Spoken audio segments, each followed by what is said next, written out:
killed in that police-involved shooting speaks out to Fox 8. The Cuyahoga County Medical Examiner's Office has now identified her daughter, 30-year-old Melissa Williams, as one of the 2 people killed. Williams and Timothy Russell both died at the end of the chase. Our team coverage begins tonight with Peggy Sinkovich.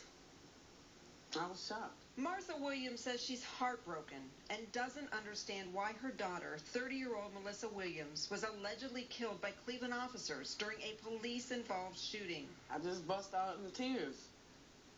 I'm like, oh, what happened? What? Why? Yeah, why? What happened? What they do? Why they do this to her? She didn't bother nobody. Martha tells me it's been about a year since she saw her daughter.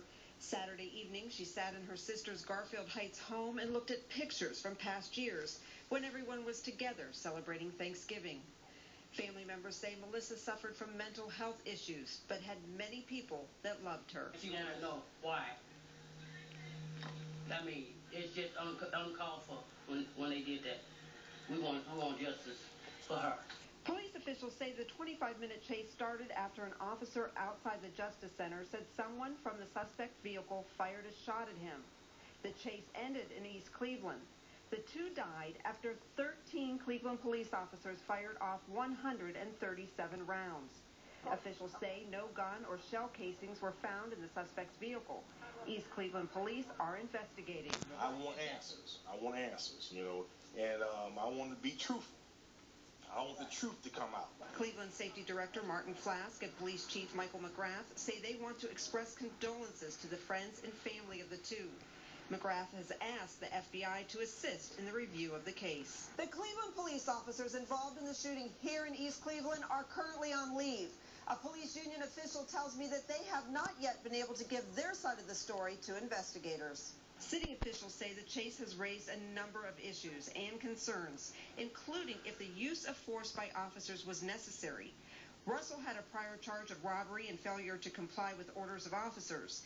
Williams had a prior charge of attempted abduction and rape and drug possession. I just want to know, why did they kill my baby like that? Why did they have to shoot him that many times? I don't understand that. In Cleveland, Peggy Sinkovich, Fox 8 News. Police officials say they are also investigating allegations that an officer said over the radio during the chase that the suspects had a pop can and not a gun. Police Chief McGrath says they will search for answers to exactly what happened and why, and he says they will ask the U.S. Attorney's Office to assist in the investigation. Meantime, the Cleveland Police Patrolmen's Association is standing by the 13 officers who used deadly force on Thursday night, and the union president says no one should be judging the actions of the police until the investigation is complete. Our team coverage continues now with Fox 8's Allison Brown, who reports the violence and loss of life is taking a toll on everyone.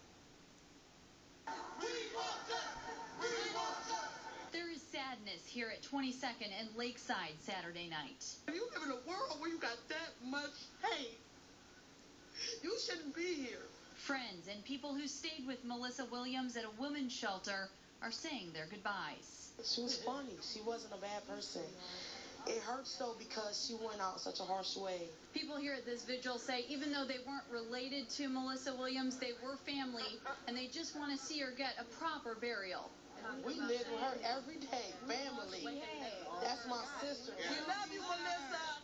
These 2 suspects are dead as a result of their own actions. Hundreds of Cleveland police officers and this union president are backing the call of their co-workers on Thursday night.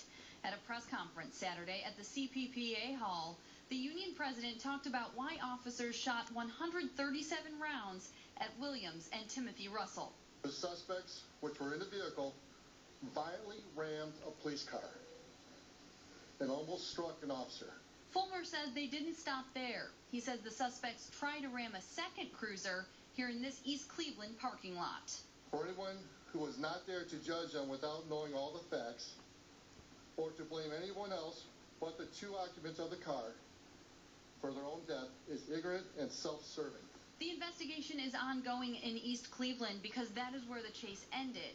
Police have not said how the 2 suspects knew each other and where they may have been before the chase started. This is a good shooting. It doesn't matter to me who conducts the investigation because our officers did a great job. 13 officers who are on paid administrative leave have to live with the fact that they use deadly force on duty. That's a heavy burden. Well, they won't be able to sleep for a few days.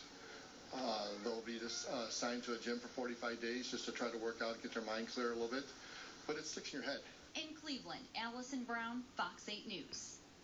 Stay with Fox 8 News for the very latest on the investigation into the deadly police chase. And as always, we'll have instant updates available online, as you can see, at fox8.com. Elsewhere, a 30-hour standoff in Brunswick ends with one man dead. Officers were called to the home on 7